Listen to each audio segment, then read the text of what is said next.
who has been permanently canceled. No. No. You're here today. Charlie Kirk was the absolute personification of defending free speech. Charlie Kirk did not decide to debate high-profile debaters, people like Destiny or people on the left, that would actually give him a real debate. In fact, he even denied debating Dean Withers. I was literally with him when he did that.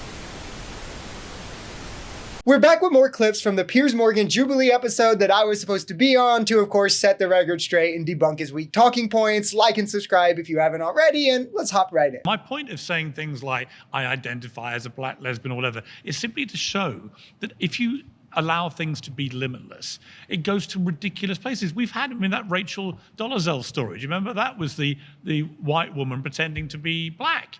Right? It was absolutely absurd. And she led this whole life as a fake person. It's all that kind of stuff. Yeah. To me, it's fueled by a mindset that says anyone can, they use the phrase express themselves. But actually, if your gender identity, and you want people to use this, if we get to 74, 80, 100, right, it becomes, as I point out, completely pointless. Yeah, but if you're someone who feels this sense that you need to identify as hot and hottest, I'm just going to call you Piers. That's really how it is. Exactly my point. Yeah. So my thing is, you've answered my.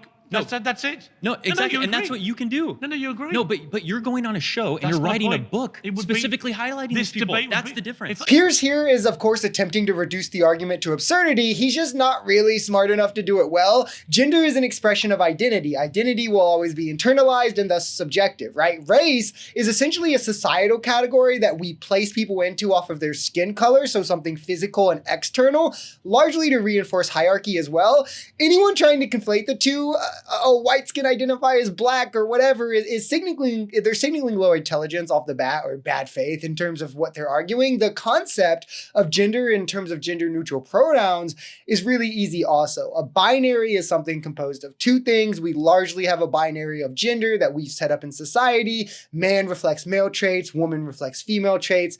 That obviously is a basic level, which is, it's complicated in its own right to get into. But the point is, if someone doesn't fit in that binary, in that the way they express themselves does not fit into the typical for male or female traits, expectations, perspectives, etc., well, then there is utility in the label for the expression, hence gender neutral pronouns.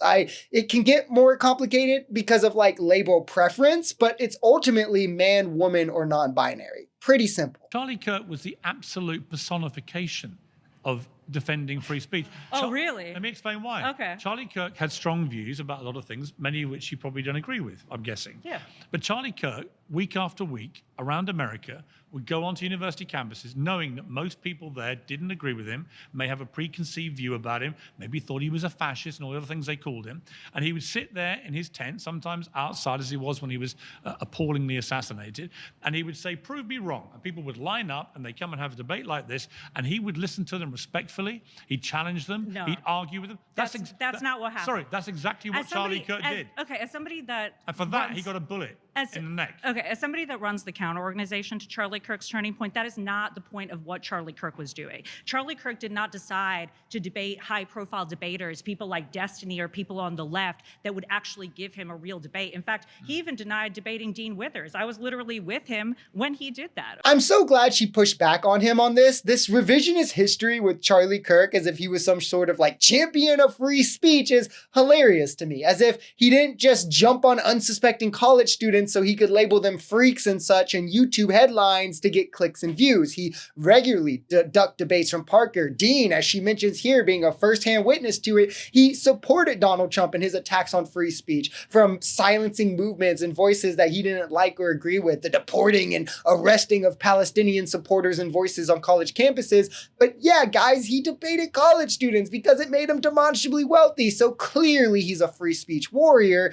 The truth is, only the left values free speech because we understand what it actually means. It's a protection of the little guys from the big guys, not for the big guys to bully the little guys. The right just wants white people to be able to be racist in public. It's that simple. It's that simple for them. That's why they defend Trump's attacks on Kimmel, his suing of the media, trying to make burning the flag illegal, and more. If I came on here and said a bunch of bigoted things, my voters would righteously vote me out. I would be out of a job. Yes.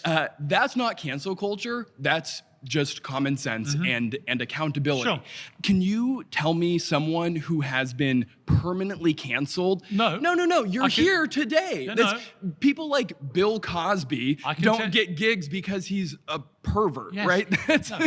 I can tell you two people where there was a global effort to cancel us, right? And one was me, and it came after the Oprah Winfrey Wine-a-thon, where Meghan and Harry trashed my royal family and trashed the monarchy in the most despicable, disingenuous manner imaginable. God, Piers is really so bad at this. Piers is more famous now than he's ever been. He has a more successful show now than he ever has. He's richer now than he's ever been. He has more financial opportunities right now than ever before. And somehow he's a victim of cancel culture.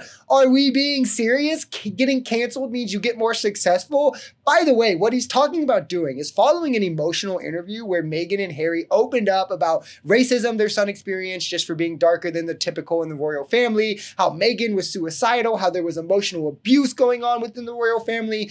Piers took it on himself to go on air the next morning and say that they were lying about it all. What evidence did he have they were lying? None. He was just saying they were lying. Literally, again, that's just accountability for being a piece of shit. He was held accountable for being a piece of shit, where again, he is now still bigger than he's ever been. So canceled where? Equating this to Trump suing media for saying things he didn't like, kicking media out of the Oval Office for using words he doesn't like, forcing Pentagon NDAs and removing whistleblower protections, deporting people for protesting Israel, making burning the flag a crime, which is constitutionally protected under the First Amendment, having the FTC publicly pressure ABC to fire Kimmel. Like, the list goes on. That's only even a couple of them. It's hilariously pathetic that MAGA would still try this, if I'm being honest. And Piers here, because he's a dumbass, really gave the game away to how that is. MAGA will say they were canceled